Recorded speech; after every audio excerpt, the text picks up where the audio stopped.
CM news. नजर टाकूयात सकाळच्या महत्त्वाच्या बुलेटिन्सवर. चंदननगर पोलीस ठाण्यातील महिला पोलीस कर्मचारी सीमा मानसिंग वळवी यांनी दाखवलेल्या प्रसंगावधानामुळे तरुणाचे प्राण वाचले आहेत. कोयत्याने तरुणावर वार करणाऱ्या आरोपीला सीमा यांनी पकडून ठेवले. त्यानंतर आरोपींना अटक झाली. महिला पोलीस हवालदाराच्या साहसाचे कौतुक केले जात आहे. काँग्रेसने 27 जागा मिळवाव्यात असा प्रस्ताव पक्षाने नेमलेल्या 5 सदस्यीय केंद्रीय समितीकडे शुक्रवारी सादर केला. याआधी 2019 मध्ये काँग्रेसने राष्ट्रवादीबरोबर आघाडीत 26 जागा लढवल्या होत्या. पंतप्रधान नरेंद्र मोदी आज अयोध्या दौऱ्यावर आहेत.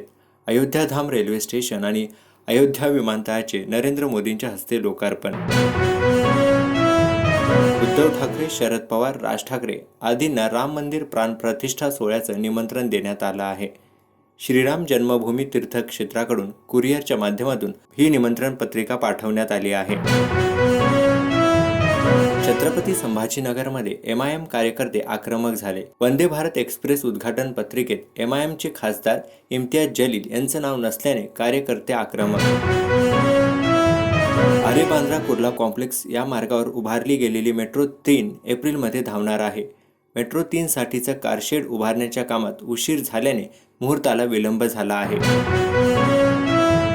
डोंबिवली रेल्वे स्टेशनवरील फलाट क्रमांक 3 व 4 वरील जिना बंद राहणार आहे.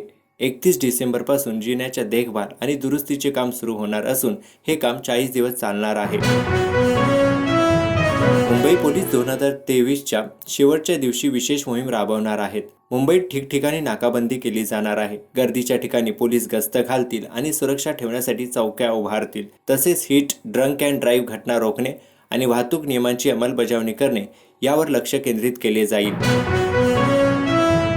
पुण्यातील 11 इमारतींवर पालिकेच्या अतिक्रमण विभागाकडून कारवाई करण्यात आली आहे. 45,000 चौरस फुटाचे काम जमीनदोस्त करण्यात आले आहे. जालना मुंबई वंदे भारत एक्सप्रेस आजपासून सुरू होणार आहे. पंतप्रधान नरेंद्र मोदी याला व्हिडिओ कॉन्फरन्सिंगद्वारे हिरवा कंदील दाखवणार आहेत. या बुलेटिनमध्ये इतकंच, परंतु आणखी अपडेटसाठी पाहत राहा सीएम न्यूज.